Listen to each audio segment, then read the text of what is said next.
সভাপতি আমি দেখেছি দুইজন দেওয়া হচ্ছে আসল চার এবং প্রবন্ধী চার। তাহলে আজকের প্রবন্ধী চার এখন আমাদের আজকের দিনের উদ্দেশ্যে আয়োজন করা হয়েছে। এখনো তাদের সাজানো হয় নাই, ইতিমধ্যে আমরা সামনে থেকে উপস্থিত বক্তৃতা শুরু করবো। পরে আমাদের বিতর্ক হবে।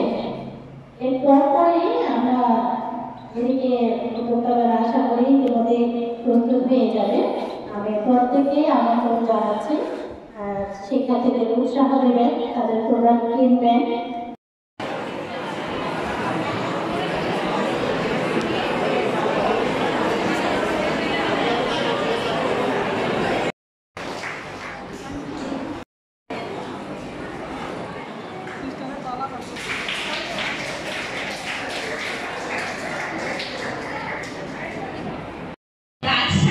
বিকল্প নেই। এছাড়াও এখন মানুষকে মানুষ বনায়ন ধ্বংস করে ফেলছে, ফলে বিভিন্ন জীবজন্তুর আবাসস্থল ধ্বংস হয়ে তারা নগরে এসে পড়ছে এবং বিভিন্ন মানুষের ক্ষতি করছে।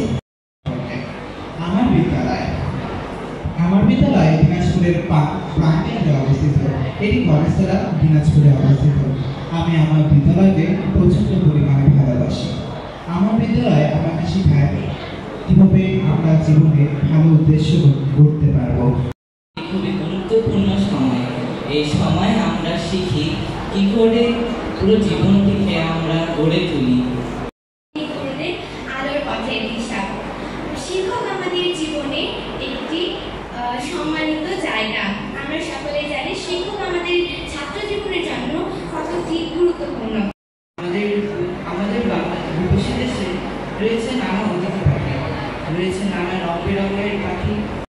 ষষ্ঠ স্টার রাফিয়া দাউসিন বিসা। ভালো দিক ও খারাপ দিক রয়েছে। মোবাইল ফোন আমরা অনেক কাজে ভালো কাজে ব্যবহার করে থাকি, আবার খারাপ কাজে ব্যবহার করে থাকি। প্রথমেই বলা যাক ভালো কাজে আমরা মোবাইল ফোন ব্যবহার করে থাকি। বৃক্ষ রোপণ আমাদের জন্য গুরুত্বপূর্ণ। বৃক্ষ আমাদের অক্সিজেন দেয়, যার দ্বারা আমরা আমাদের শ্বাসকার্য চালাই। পালিত হয় এটি শিক্ষকদের প্রতি সম্মান এবং তাদের শিক্ষার প্রতি অসাধারণ অবদানের স্বীকৃতি দেওয়ার দিন। এই দিনটি জাতিসংঘের শিক্ষা বিজ্ঞান এবং সংস্কৃতি সংস্থা ইউনেস্কো 1994 সাল থেকে প্রথম পালন শুরু করে। প্রথমত শিক্ষকরা আমাদের জীবনের একটি অসামান্য যেখানে আমরা শিক্ষা দিই তা শিখি, শিক্ষা কেমন করে করতে হয় তা শিখি। শিক্ষক দিবস শিক্ষা ও উন্নয়নের ক্ষেত্রে শিক্ষকদের অসামান্য অবদানের স্বীকৃতি স্বরূপ শিক্ষকদের প্রত্যেকের শ্রদ্ধা নিবেদন করি এবং তাদেরকে সম্মান প্রদর্শন করি। আমাদের শিক্ষক তাদের প্রাণ এবং তাদের সম্মান নষ্ট করে আমাদের জীবনকে তৈরি করে। তারা আমাদের স্বপ্ন দেখাতে সাহায্য করে। পড়ালেখায় শেখায় না বা পরীক্ষায় ভালো ফল করায় শেখায় না, তারা আমাদের জীবনের পরীক্ষায় ভালো মতো টিকে থাকাকে শেখায়। তাছাড়া শিক্ষকরা আমাদেরকে সবসময় ভালোভাবে সবসময় আমাদেরকে কঠিন পর্যায়ে সবকিছু মোকাবেলা।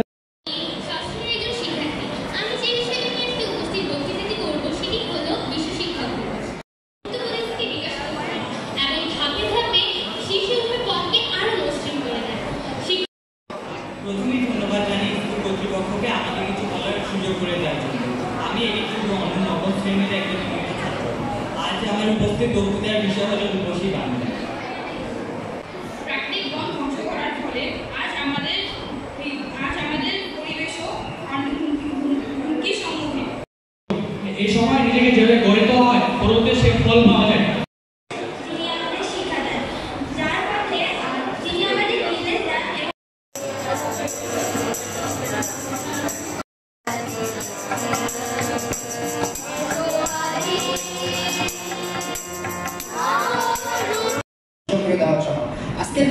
বিষয় হলো সোশ্যাল মিডিয়ার অপব্যবহারে শিক্ষার্থীদের শিক্ষা বিমুখ হওয়ার একমাত্র কারণ।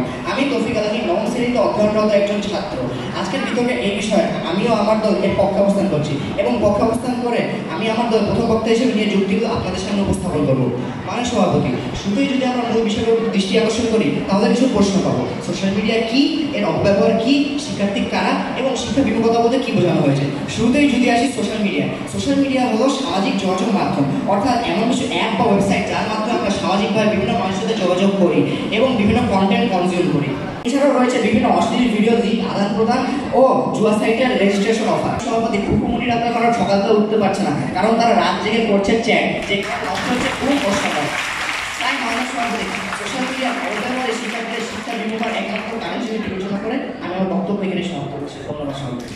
আজকে আমাদের বিতর্কের বিষয় হলো সোশ্যাল মিডিয়া অপব্যবহার হলো শিক্ষার্থীদের শিক্ষা বিমুখতার একমাত্র কারণ। কিন্তু প্রশ্নগত কারণে আমি এবং আমার দল এর বিপক্ষে অবস্থান করছি। যেমন আমার প্রতিপক্ষ থেকে বন্ধু বলে গেলেন সোশ্যাল মিডিয়া মূলত কি এবং এর মূল প্রেক্ষাপট। তিনি আরও বললেন সোশ্যাল মিডিয়ার আরও কিছু খারাপ দিক, কিন্তু প্রতিপক্ষ দলের বন্ধুরা কি একবারও ভেবে দেখছে? উদাসীন মনোভাবকেই মূলত শিক্ষা বিমুখতা বলে। শিক্ষার্থীদের শিক্ষা বিমুখ হওয়ার পর আরও অনেক কারণ রয়েছে, যেমন পারিবারিক চাপ, উপযুক্ত পরিবেশের অভাব। 7ই আগস্টে একটি জরিপে দেখা যায় যে 100 জন তরুণের মধ্যে 1 ঘন্টার একটু বেশি সময়, 32 জন 2 থেকে 3 ঘন্টায়, 43 জন 4 থেকে 5 ঘন্টা, 18 জন 6 থেকে 7 ঘন্টায়, 4 জন এবং 8 ঘন্টা বেশি সময় সোশ্যাল মিডিয়ায় নিমজ্জিত 3 জন। মাননীয় বিচারমন্ডলী গত মার্চ মাসে টেলিযোগাযোগ প্রতিমন্ত্রী বিআরটিসি সর্বশেষ পরিসংখ্যানে প্রকাশ করেছিলেন যে দেশে মোট ইন্টারনেট ব্যবহারকারী সংখ্যা 6,67 লক্ষ। দেশে প্রায় অর্ধেক জনগোষ্ঠীর হাতেই ইন্টারনেট। এবং এছাড়াও প্রকাশ করেছিল যে প্রতি 12 সেকেন্ডে একটি করে ফেসবুক অ্যাকাউন্ট খোলা হয় বাংলাদেশে, যা দেশের জন্মহারের চেয়েও বেশি। এদের অধিকাংশই শিক্ষার্থী। দিস দ্য লেভেল নামক অ্যান্টি বুলিং বর্তমানে সবচেয়ে বেশি ভিত্তিহীন খবর প্রচার করা হয় সোশ্যাল মিডিয়া সাইটগুলোতে, যা মিডিয়া সম্পর্কে খারাপ ধারণা তৈরি করছে সমাজে।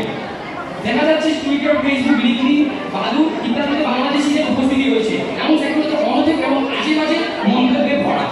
গুজব তৈরির জন্য এই সময় সাইট ব্যবহার করা হচ্ছে প্রচুর। সাম্প্রতিক সময়ে সোশ্যাল মিডিয়া সাইটগুলোতে প্রশ্নকালের উৎসব চলছে। শিক্ষাক্ষেত্রে সহ সব ধরনের প্রশাসনিক কার্যালয়, মাননীয় বিচারমন্ডলী সামাজিক যোগাযোগ মাধ্যম অতিরিক্ত ব্যবহারের ফলে ছাত্রছাত্রীরা পরীক্ষার ফলাফল নেতিবাচক প্রভাব হচ্ছে। এছাড়াও নেতিবাচক প্রভাব হচ্ছে তাদের কেরিয়ারের উপর। অতিরিক্ত সোশ্যাল মিডিয়া ব্যবহার এবং আসক্তি শুধু তাদের ব্যক্তিগত জীবনে নয়, পারিবারিক এবং কার্যক্ষেত্রেও প্রভাব ফেলছে।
এবারে চতুর্থ শ্রেণী গ গ্রুপ, চতুর্থ শ্রেণী গ দ্বিতীয় মোহাম্মদ মাহমুদুল হাসান, চতুর্থ টগর শাখা।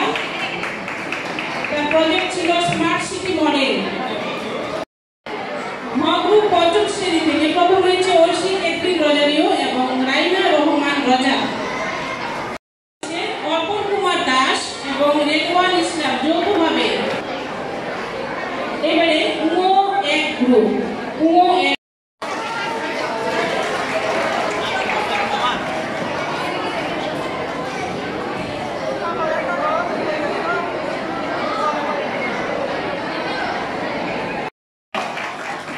যৌথভাবে অনন্য রায় এবং রাতুল খান তৃতীয়। প্রজেক্টের নাম রেইন প্রোটেক্টর।